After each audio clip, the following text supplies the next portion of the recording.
It happened on a Friday evening, one of those days when the office was alive, with tension because deadlines were closing in.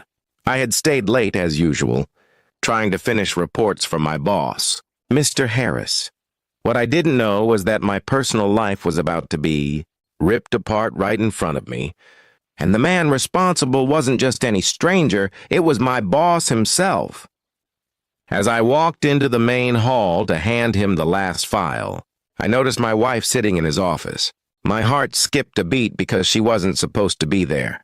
She looked nervous, but when Harris looked at me with that smug grin, I felt something dark rising in my chest. Without hesitation, he pointed toward her and said, "She's mine today." The room went silent. My hands shook, waiting for her to defend me, to tell him off. Instead, she glanced at me coldly, stood up and whispered, "Yes." Then she walked out with him like I was invisible. The betrayal hit harder than any punch I could imagine. My knees almost gave out as I realized that the woman I trusted with my entire heart had chosen humiliation over loyalty. I didn't stop her. I didn't scream. I simply stood there frozen, watching the two people I had given my loyalty to walk away together. That night I sat alone in our empty bedroom, wondering how long this affair had been happening. Sleep never came.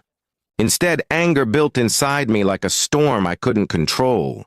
I thought about every sacrifice I had made for her, every hour I had worked overtime just to give us a comfortable life. And all this time she was mocking me, choosing another man, my boss of all people. By sunrise, my sorrow had burned into something stronger. Revenge. The first thing I did was gather evidence. I wasn't about to confront them blindly. I dug into emails, checked her phone records when she left it unattended, and sure enough, the truth spilled out like poison. They had been seeing each other for months, meeting in hotels, even laughing at my expense in their messages. Each word I read cut deeper. But it also gave me fuel for the fire I was planning to light. I pretended nothing was wrong for the next week. I smiled at Harris during meetings, kissed my wife goodnight, and played the role of the clueless husband. But behind the mask, I was setting up everything. I copied all their messages, gathered photos, and even spoke with a private investigator who caught them red-handed at a restaurant. I built a file so thick that no one could deny what was happening. Once I had enough, I struck. I anonymously sent the evidence to the company's board of directors. Harris wasn't just my boss. He was a married man with a reputation to protect. Within 2 days, whispers turned into storms. Meetings were called, and soon his polished image was shattered beyond repair. My wife, on the other hand, had no idea what was coming.